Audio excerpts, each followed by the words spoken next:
Et nous retrouvons notre expert David Derry. Vous allez nous présenter un actif et le passer à la loupe.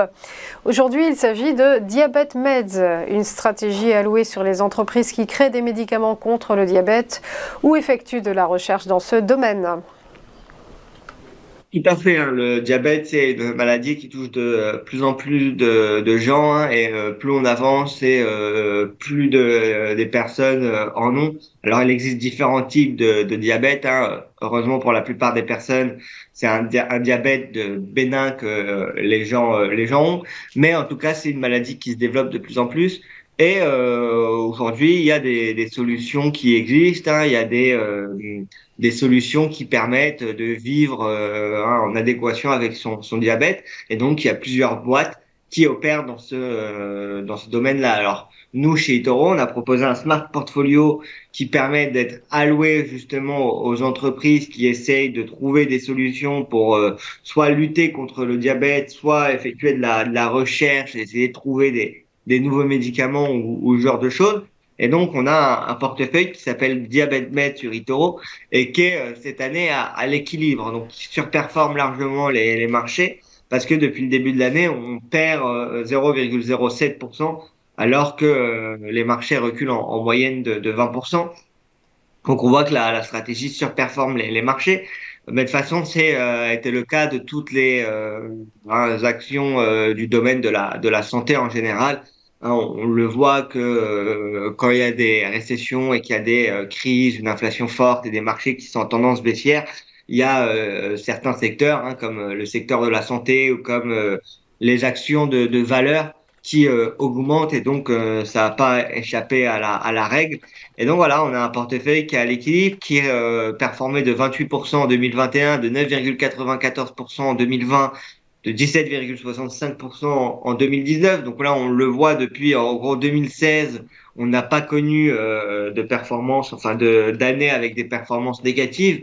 Alors je le répète, mais c'est pas parce qu'on n'a pas connu d'année depuis 2016 avec des performances négatives que ça va forcément être le cas en 2022. Hein. Les performances passées ne préjugent pas les performances futures. Mais en tout cas, voilà, on a une stratégie qui est quand même assez diversifiée et qui, pour le moment, performe plutôt bien sur la durée, avec un drawdown qui est totalement maîtrisé, hein, avec un drawdown qui a atteint 3,28% max en journalier et 12,81% en annuel.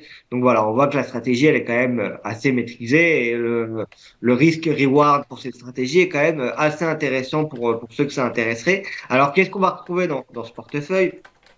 On va retrouver, donc, comme je le disais, une liste d'actions, hein, et des actions qui sont vraiment dans le domaine de la santé. Donc, on va retrouver une liste de 15 actions.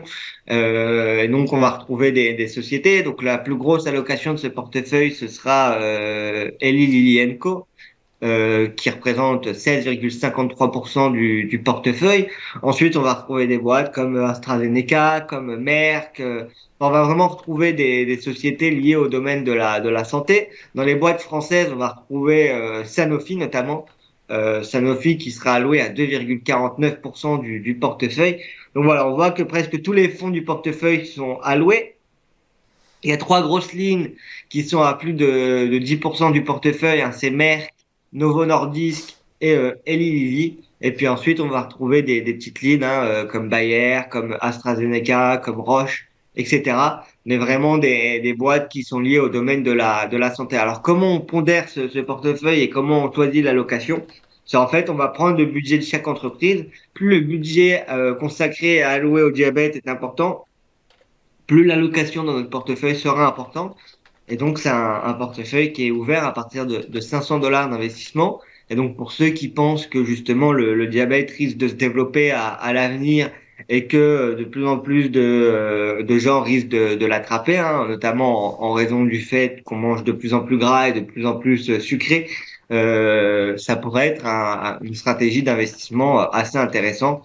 Surtout que là, on peut le voir dans les statistiques, c'est quand même une stratégie qui reste limitée, donc avec un drawdown quand même assez faible, hein, parce que 12,81% annuel, ça reste quand même un drawdown assez limité, hein, quand on peut voir certains portefeuilles qui sont à des drawdowns de 40%, 50%, voire parfois plus. Alors là, on voit que 12,95, 80%, ça reste quand même voilà, hein, quelque chose de tout à fait correct pour une telle stratégie. Surtout quand on regarde les gains, par exemple, en 2021, on gagnait 28%.